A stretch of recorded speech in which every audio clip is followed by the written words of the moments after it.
Hello, everyone, and welcome. My name is Sylvia Grain, and I am the Director of the International Relations Department in the Ministry of National Security. Thank you all for joining us today for our webinar on building online resilience among youth. The Ministry of National Security is responsible for public safety and law enforcement, in charge of a number of agencies, including the Israel Police, our national and only police force responsible for policing in the entire country. The Israel Prison Service, our national detention authority responsible for incarceration and correction. The Israel Fire and Rescue Authority, our national fire authority responsible for fighting fires and conducting rescue operations. And the Child Online Protection Bureau 105, which is the focus of today's webinar. The Child Online Protection Bureau 105 is a joint civilian police authority led by Ministry of National Security and the Israel Police, with partners in the Ministry of Education, the Ministry of Welfare and Social Affairs, the Ministry of Justice, and the Ministry of Health, all working together to create a safer online environment for children throughout a holistic approach of prevention, education, treatment, and research. I'm honored to host you today, together with the 105 Bureau. In the next hour, we will hear from representatives of the 105 Bureau, who will present the work of the Bureau and its unique role and structure. We will then hear from three professionals in the fields of welfare, law, and psychology, who will discuss an important aspect of personal security, digital resilience among youth, the ability to cope in the face of digital challenges, risk, and adversities. Since the horrific terror attack on Israel that took place on October 7, 2023, we in Israel have been fighting a defensive war. While this war has multiple combat fronts, there is also a digital front. Whether it's a war of words and narratives, including propaganda videos from the enemy or just regular news media, our society and especially our youth have been exposed to harmful, traumatic content. Additionally, the situation in which hundreds of thousands of civilians were evacuated from their homes for over a year, living in foreign environments without frameworks and routine, led children and youth to turn to their screens even more than usual, increasing their exposure to harmful content and their chances of encountering online abuse. In this context, we will focus today on some of the unique challenges that have developed during this difficult period and steps we can take to prevent them, respond to them, and increase overall digital resilience. The challenges we face in Israel, though unique in many ways, underscore the importance of cooperation and mutual learning. We value this opportunity to share our experience with you, and we hope this event will give the opportunity to become more familiar with the 105 Bureau's operation and serves a platform of create future collaboration. I want to thank you again to join us to this webinar. If you have any question, either during the presentation or forward, please write the question in the chat with your name and email address, or send us an email. You can see our email addresses on the screen now. We will try to respond to all your questions, of course, as soon as possible. And now I would like to give the floor to Dr. Nava Kehn-Aviggdor, Director of the Civilian Department of the 105 Bureau. Nava, the stage is yours.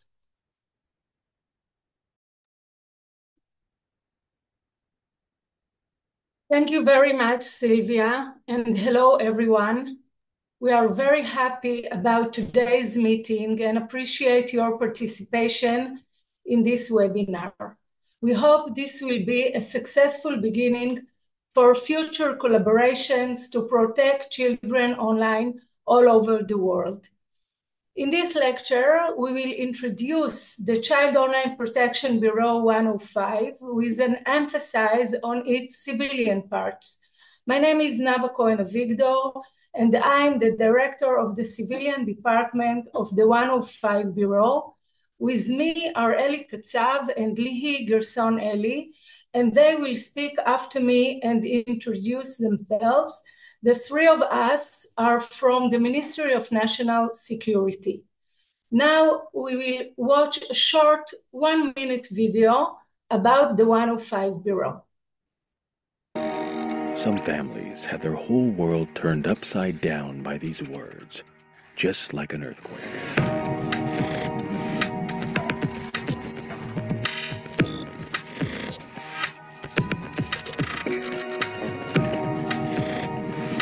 This happens in many homes, maybe in yours too. If your daughter or son have been abused online, we are with you when you need us most, 24/7.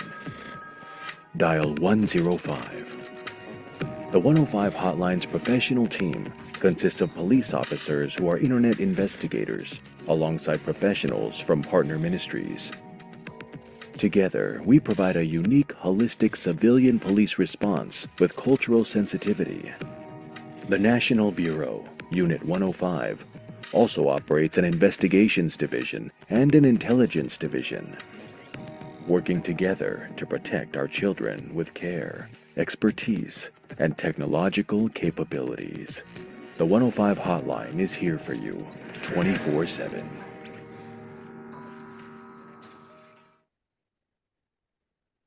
In January 2016, the government of Israel decided to establish the Na'or Internet Crime and Violence Prevention Program, combining police and civil efforts to enforce and prevent violence and crime on the internet, including social media, of course, with an emphasis on violence and crime targeted at children and youth.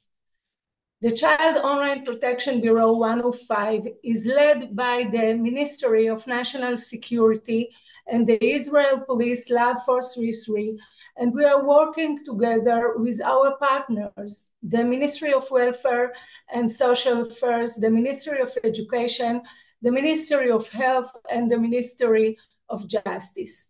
We have a very simple structure. At the head of the 105 Bureau, there is an inter-ministerial steering committee led by the Director General of the Ministry of National Security, and they are set policy and goals. The Child Online Protection Bureau includes 4 parts: the Intelligence Division, the Investigations Division, the unique 105 National Hotline, and the Civilian Division. We are leading together enforcement and prevention. In the intelligence divisions and the investigations division, only police officers work. In the 105 hotline, there is a professional civilian partnership desk, and in the civil division, civilians work as representatives of the partner ministries whom are experts in the relevant fields of content. The result is combined unique police-civilian response. We are the national address for all types of online harmful behavior to minors, both civil and criminal, and we see here all the range. The net as a platform for criminal behavior, such as child prostitution and access to drugs, criminal acts as pedophilia, videos, distribution, blackmail, violation of privacy, virtual rape, sexual harassment, and AI as a tool for criminal acts. Borderline criminal behavior, such as bullying and shaming, suicidal threats on the internet, which requires immediate action, and inappropriate harmful behavior like insults and boycotts. Our vision and goals are prevention and enforcement, create a significant change in the field of protecting minors on the internet, personal security of citizens on the internet, and everything leads to create a safer online environment, and especially for minors. The secret to success is one-stop shop.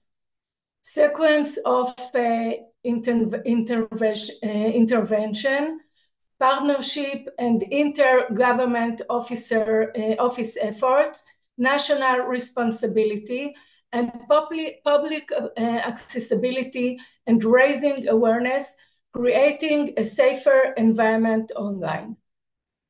You can see here all the areas of content we are involved in, both nationally and internationally. Now we see the collaboration. We are collaborate with government ministries, law enforcement, parallel centers abroad, industry, non-profit organizations, reporting centers, the academy, the local authorities, and community. The civil servants of the National Security Ministry lead areas such as research, information and collaborations, communication and new media, prevention, community and volunteers, and we will soon present information in these areas. We have 4 main target audience: children, teenagers, partners, and parents and professionals. You can see here the channels we use. We have a website in 3 languages, Hebrew, Arabic, and English. We have a Facebook page and Instagram, YouTube, Telegram, and TikTok channels, of course, a podcast. And you can see here also the issue-based publication.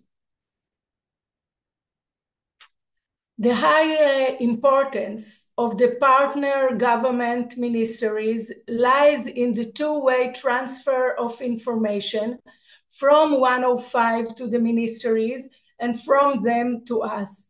And soon you will hear more about their activities.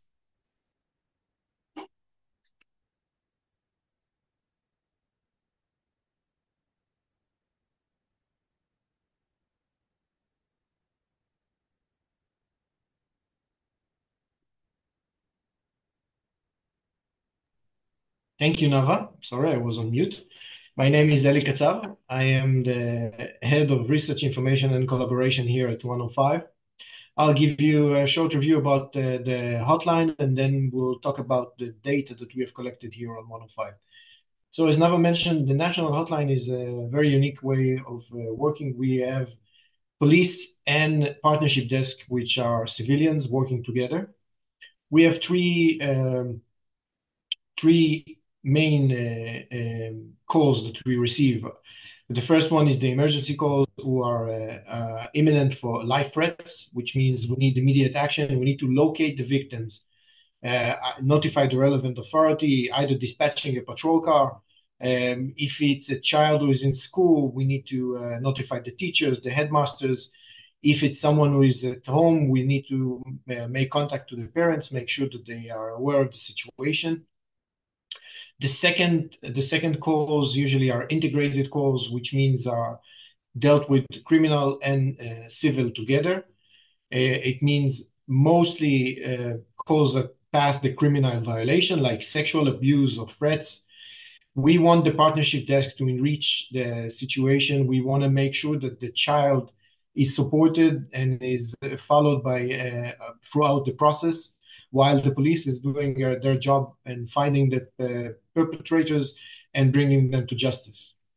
The last way is the civil call, which are non-criminal issues that don't pass the criminal law, like bullying and shaming, which we still want to help the child. So the partnership desk is working either with the schools or through the welfare to make sure that the child is protected and well taken care of.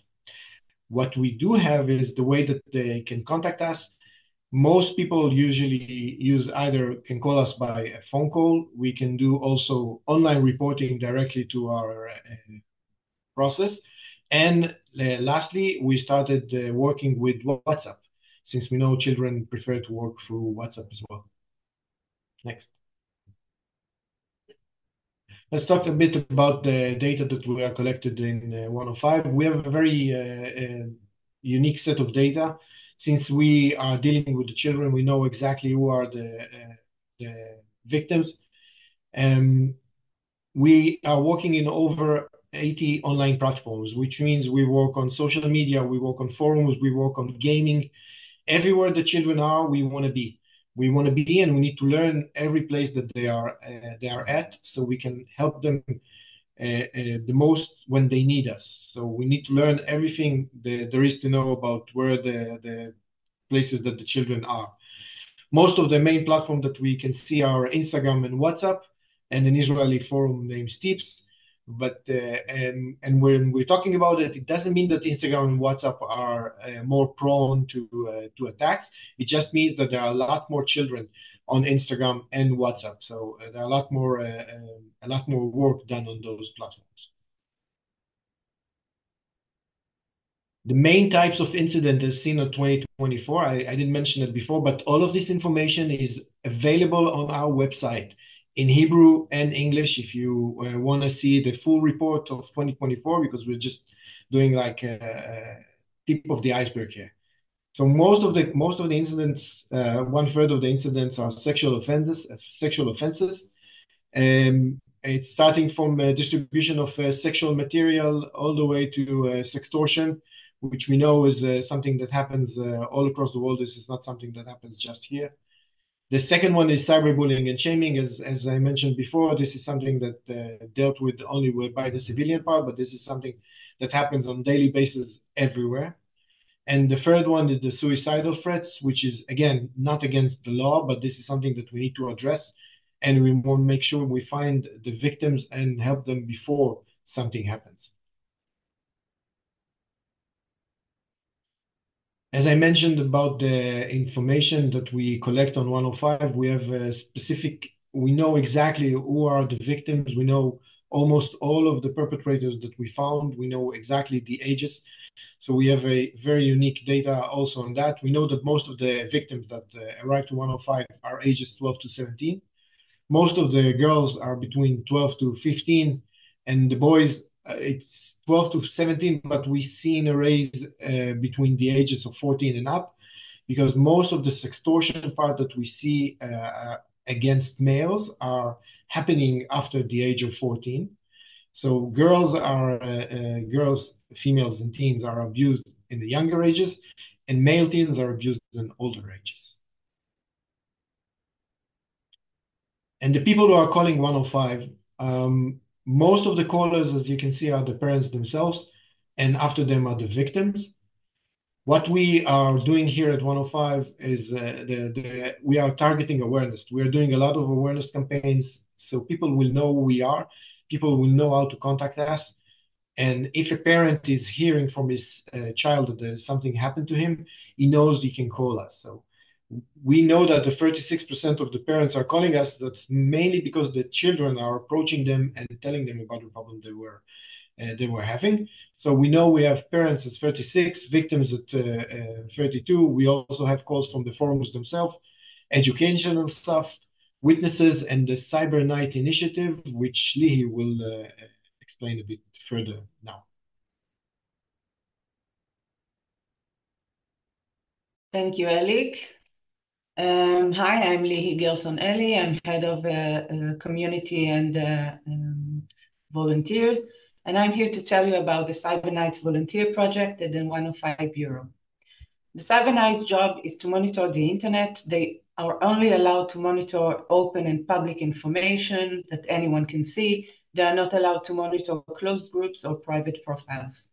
So they scan the net using a computer system and try to locate children and teenagers that post about their distresses online. We found that children post about everything they're going through. We see a lot of loneliness, anxiety, eating disorders, suicidal threats, domestic violence, sexual abuse, and so on. When we find such posts, we reply with a lot of empathy and inclusion. We try to empower the children and give them the feeling that they are not alone in this. Someone sees them and cares about them. When we find suicidal threats or criminal incidents such as sexual abuse, we forward the post to the 105 hotline, and they handle it as if they received a direct report or a call.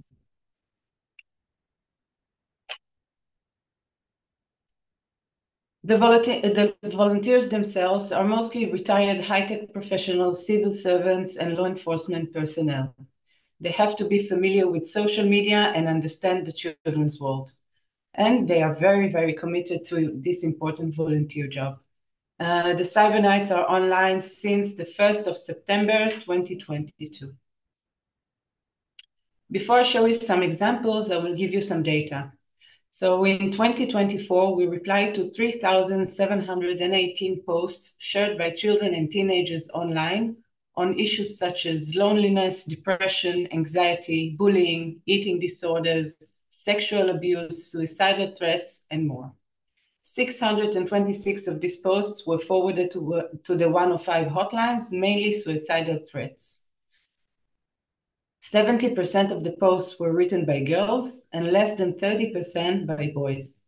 The platforms that we work on are mainly Israeli forums, Elik mentioned before, forums tips, and that's where they post and ask for advice, but also we monitor the social media. So I brought you some examples, and then we'll go to the insight. So the examples are exactly how they look on the Israeli forum called Stips. You can see the sad pictures they use for these posts, and this is the translation. Is it possible to commit suicide without pain? Pills? But don't be mean, I'm not strong enough for that now. How to deal with an enormous mental distress that you have for weeks and maybe even months. Help! My friend texted me that her father is beating her mother right now, and she is afraid. Oh my God, oh my God, oh my God, I don't know what to say. Okay, this is embarrassing, yes. Someone fooled me into believing that he is a girl, and after long conversations, convinced me to send him nudes, and then he created a group with all of my Instagram followers and sent my nudes. That's it, I can't breathe anymore. Don't send the police to my home, but can I get some help to see how I can stop this from ruining my lives? Sadly, there are so many more posts like these, and we see a lot of pain. Our main insights from the project is that children search for guidance, advice, and support online, and this is what the Cyber Nights try to give them. When we reply to a post, our response affects both the writers and the readers, and then everyone that goes into one post and sees something that maybe they feel the same way, so they can learn some more from our advice. The Cyber Nights help strengthen children's personal and digital resilience. We see that in their thank yous and in flowers that they give us, they give to our responses is the same as like in their social media. And as I mentioned before, girls post about their distress more than boys do.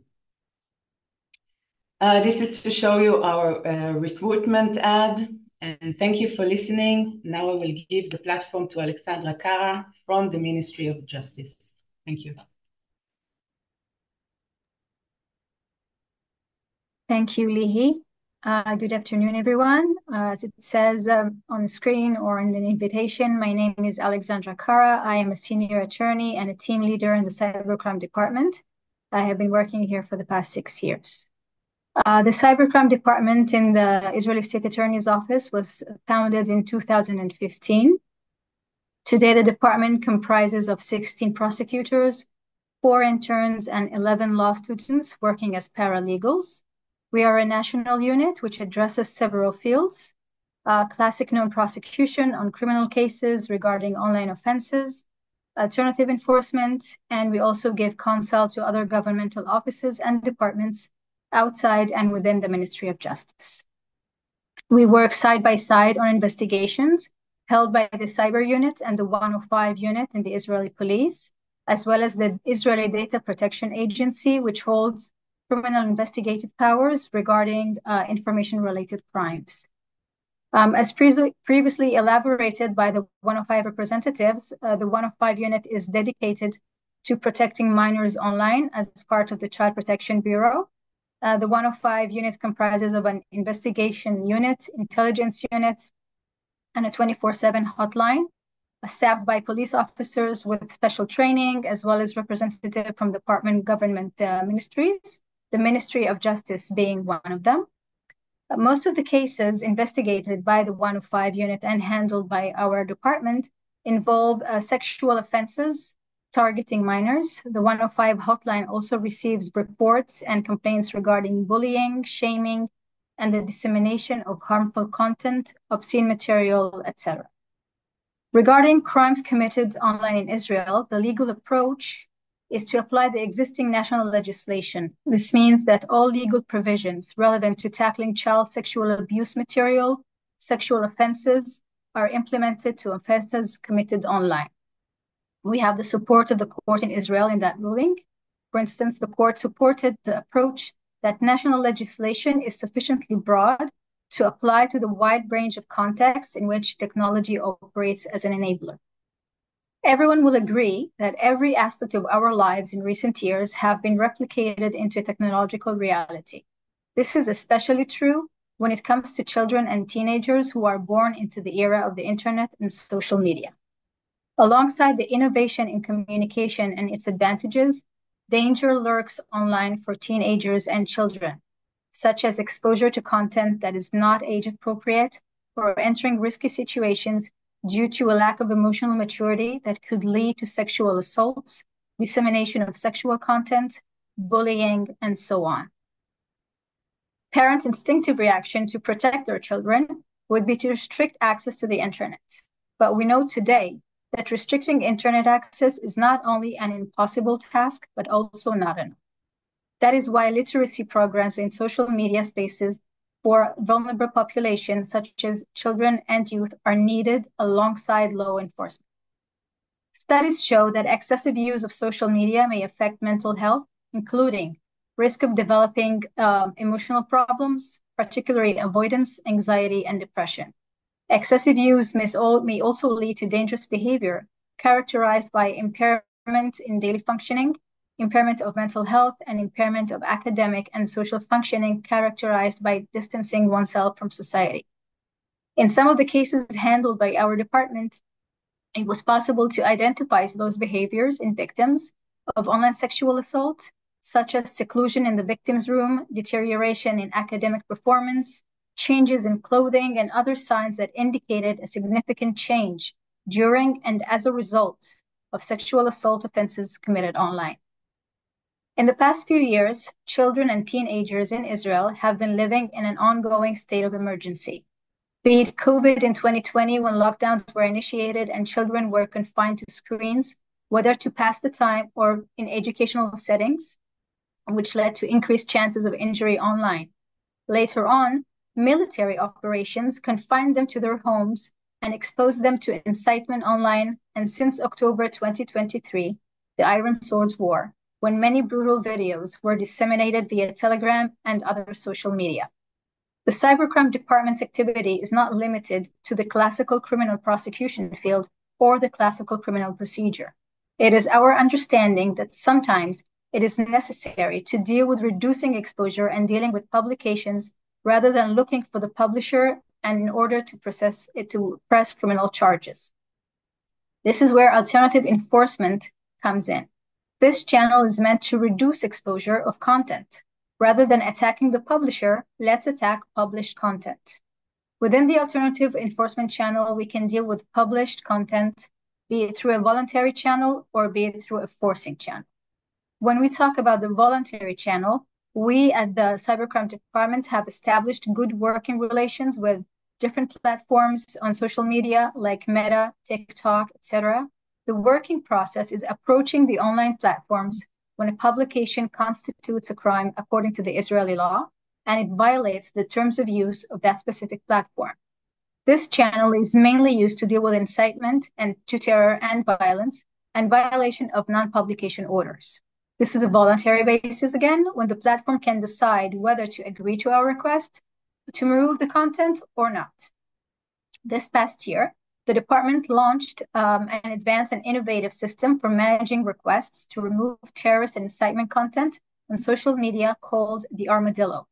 The system was developed in a joint effort between the Digital and Information Technology Division of the Ministry of Justice and the State Attorney's Office, with the aim of providing a response to the enormous amount of requests to remove terrorist and incitement content that are transferred from security agencies to the cyber department. And you can see on the screen our dashboard. The number of requests grew enormously with the outbreak of the Iron Swords War and has reached, as for today, for more than 237,000 requests regarding publications, websites, and users inciting terrorism and publishing statements of sympathy and praise for terrorist acts. To date, tens of thousands of pieces of content have been removed. The system allows for a significant improvement in the professional activities of the cybercrime department and allows for the presentation of real-time data to policymakers and the response to public inquiries regarding the department's activities as part of the Attorney General's goal of improving reporting and public participation in enforcement activities. As you can see the number of content items examined and removed. I can also add that when we discuss removal, we are not just talking about removing publications. When we say content removal, we are talking about removing hashtags inciting for terrorism, removing audio clips inciting for terrorism or violence. We also made requests to remove videos of hostages, profiles impersonating hostages, and to remove publication that may endanger hostages. We contacted X when it was still Twitter, following inauthentic activity by hundreds of accounts intended to influence public opinion in Israel. We also have a forcing channel, and the forcing channel is used by the department to issue warrants to Israeli internet service providers, ordering them to block access of their users to websites depicting child sexual abuse material, websites used to publish prostitution, drug trafficking, online gambling, and websites of terror organization. The Cybercrime Department in the Israeli State Attorney's Office is the designated department in the Ministry of Justice that files requests under the Powers to Prevent Online Offenses Act enacted in 2017. This act enables a district judge assigned by the president of the district court to issue a warrant demanding a website blocking in whole or in part if there are sufficient grounds to believe that the website is operated by a terror organization, drug trafficking, or gambling, and sites offering prostitution services or sites containing sexual abuse materials of minors. The goal is to block access to prevent the continuation of the activity. There are a few courses that can be taken depending on the location of the website in question. Court can issue a warrant demanding the Israeli service provider to block the website in whole or in part when discussing content hosted outside of Israel, and removal of a website when the content is hosted in Israel. So that's it for my part. I hope you have found this information useful. I will now give the platform to Isabel, National Coordinator for Sexual Abuse in Children in the Ministry of Welfare and Social Affairs. Isabel, the floor is yours. Good afternoon, everybody, and thank you for joining us. I'm a social worker and I work for the Israeli Ministry of Welfare, which is one of the ministries who take part in the 105 Center on the civilian side. So I'm going to talk a little bit about the digital distress detection and the sort of initial treatment that we are using on the civil side. We know today that kids and parents as well, not just the kids, are growing up in two parallel worlds, the physical world, but also the virtual world. And this is the reality of all of our lives these days, and certainly the lives of any child born into the digital world. We first need to understand why they're online, why are kids spending so much time online? First of all, we know that it fulfills emotional, social, and developmental needs. These needs have always been there for children, and particularly for teenagers, and they've just now found a different sort of way of expressing themselves. So we're talking about the kids' need to make social contacts, the feeling that you want to find your own self and work out who you are. So now kids are finding their own digital self. The need for separation and individuation. These are developmental tasks, particularly as children grow into their teenage years. They have to release themselves from dependence on their parents and find their own character and their own way of looking at the world. And we also know that kids like to feel that they belong, they like to be seen, and certainly social media supplies all of that. So we know that in fact on every score, pretty much on every score, children and adults, and particularly teenagers, say that social media does them good. So what do they tell us? They tell us, a recent survey in Israel it was conducted, 69% of teenagers said that being on social media helps them feel part of a community. 50% said that they could express themselves better when they were online than when they were talking in other ways. 36% of the teenagers said that they felt that they could get more emotional support from social media, and 45% said that they would feel far more lonely if they weren't on social media. So obviously, if being on social media makes teenagers feel so good, what is the more worrying side? What are the more worrying sides or the danger zones for kids on social media? So the pitfalls, the main pitfalls that we all come across, and I'm sure you do in your countries as well. So we're talking about the fact that social media happens in a very anonymous way with no eye contact. So we know that kids will often overstep boundaries, or they will do things that in a physical world they would not have done. That leads to harmful or extreme behavior that probably would not have happened if we'd have been standing face to face with the person we are talking to or contacting with. And very often when people use social media, and particularly kids, they're not aware of the legal implications of their actions online. As Alexandra mentioned, a lot of the offenses that are already recognized as offenses in the physical world are also offenses in the virtual world, and not always people understand that the same offense on the virtual online can be a criminal offense as well. The other thing we know is that social media encourages very fast and immediate reactions.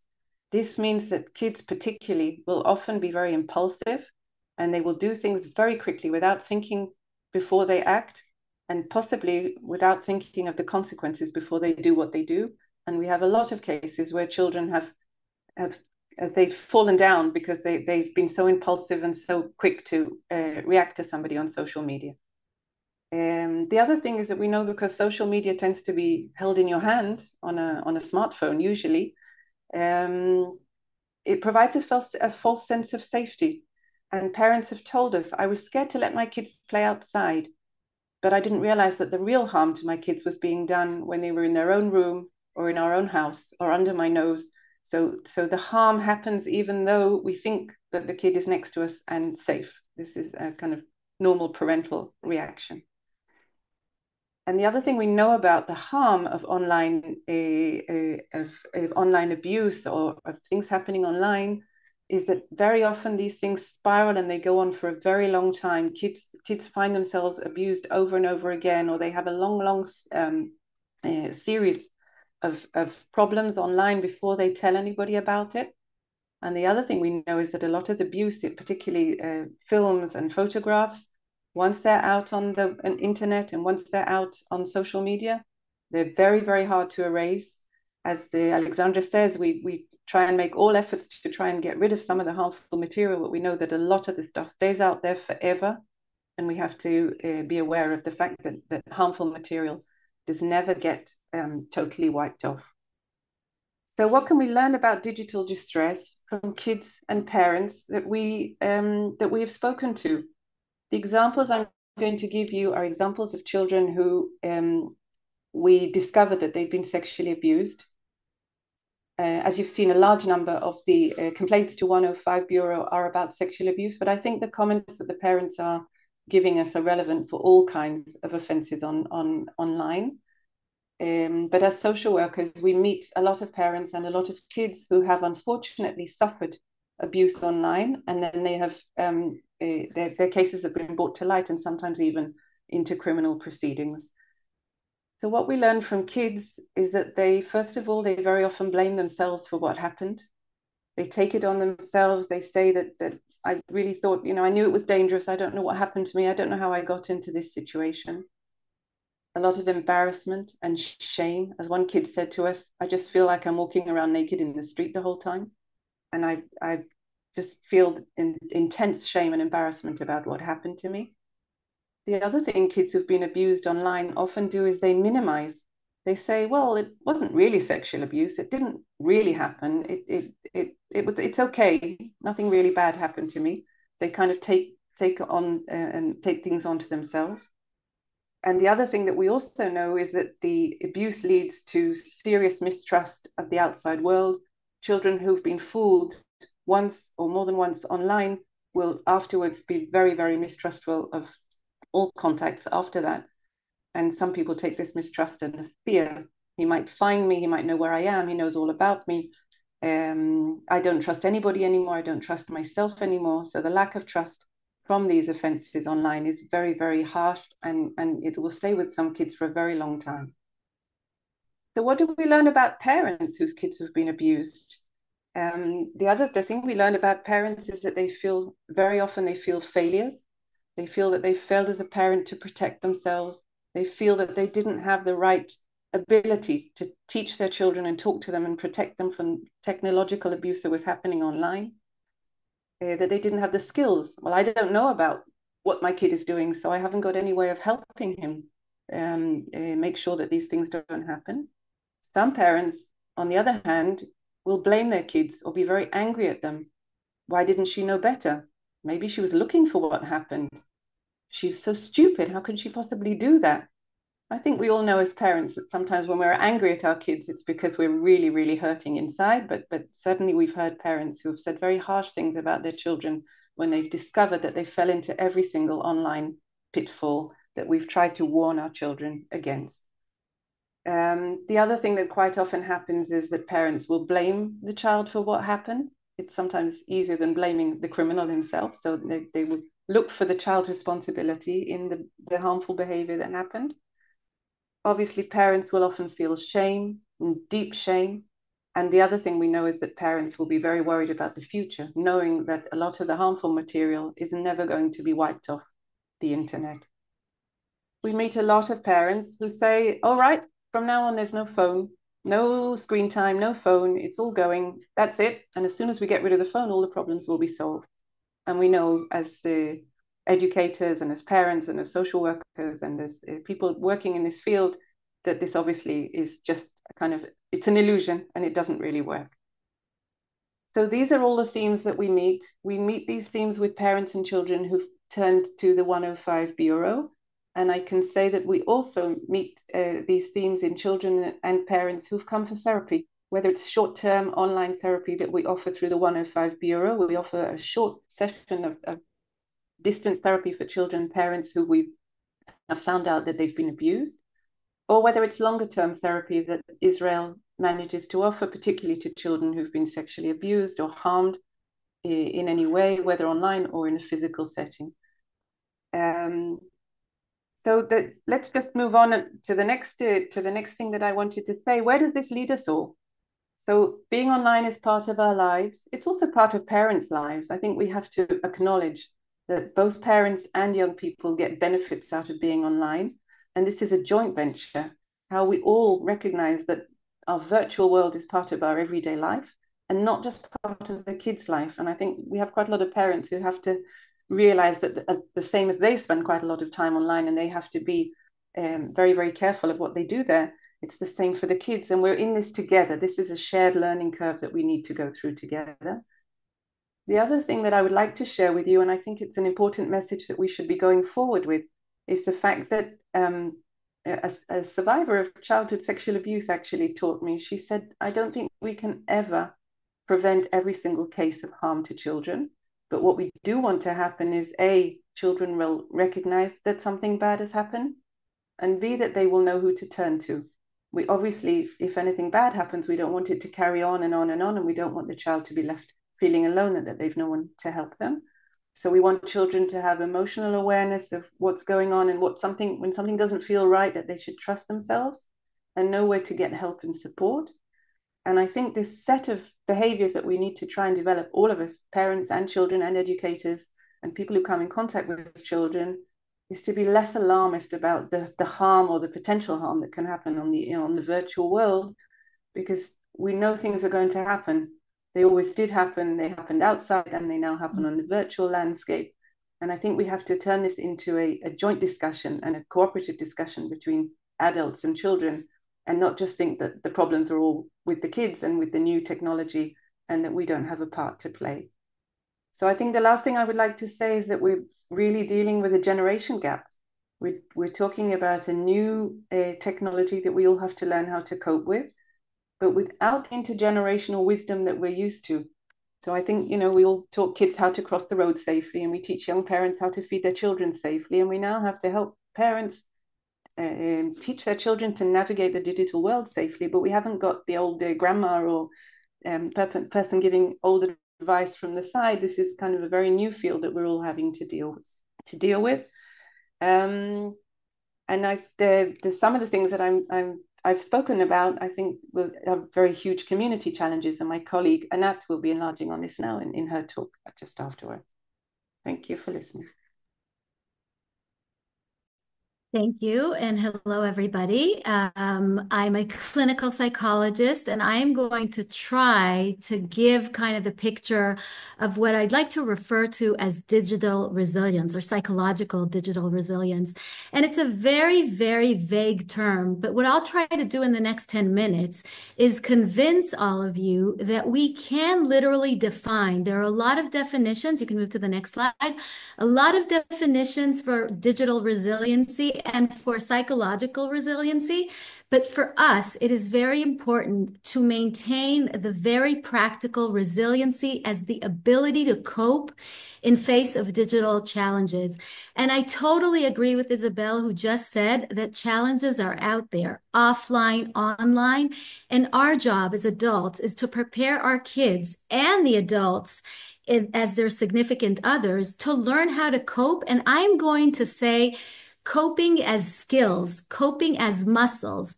Just as we have physical muscles that we want to make sure we're fit, we want to make sure that on the digital arena, our kids and ourselves as parents have all those skills to cope. And these skills include a variety of skills, but they are beyond the safe online practices that we should all know about and teach our kids.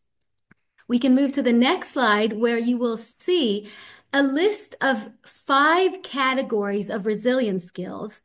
And the way to conceptualize it is if we agree that resiliency online is a skill, let's talk about 5 main categories: the emotional skills, the interpersonal skills, cognitive skills, behavioral skills, and body or body-mind skills. And I want to walk you quickly, because we can talk about these for semesters or for very long periods of times, but I really want to give the essence of every one of these emotional, interpersonal, cognitive, behavioral, and body skills, so we make sure we're talking the same language. Because part of what I'm concerned about, both as a clinician and a researcher in the field of resiliency and online digital resiliency, is that we overall talk in very different languages and conceptualizations, which oftentimes will both confuse us as the professional field, but even more importantly, the large audience of children, adults, and the educational and other system. So I want to go one by one and really try to convince you what are the core components of that digital resiliency to deal with all those things that we've just heard about. On the emotional side, I would like to say emotion regulation as the number one thing which is important. Now, it includes a bunch of tiny other muscles. In order for me to regulate myself, which means to feel something very intensively, but not to behave on it, I have to be aware of many different types of emotions. I have to know how to name them and label them. I have to know how to monitor their intensity. And last but not least, I have to know how to control my behavior, which means I'd have to self-regulate by either self-soothing or self-distraction. Now, for those of us who hear me and have good emotion regulation skill, it's very obvious, and it seems like not a big deal. But for a lot of these kids and parents, we really can and should be able to teach them how to feel very bad about something that's going on online, but not necessarily immediately or impulsively behave on that. So that is the main emotional skills. On the interpersonal side, from all the world of interpersonal attachment theory, so many things about us all as human interpersonal beings, I want to claim that being able to say, I'm challenged, I need help, I need you, I need support, I need advice, I won't be by myself with this, is a very, very big one. And another piece of the interpersonal challenges is learning to handle conflicts, and especially if they're abusive ones like bullying and others, in an adaptive way. How do I respond to a bully? What happens if I want to stop, but I can't?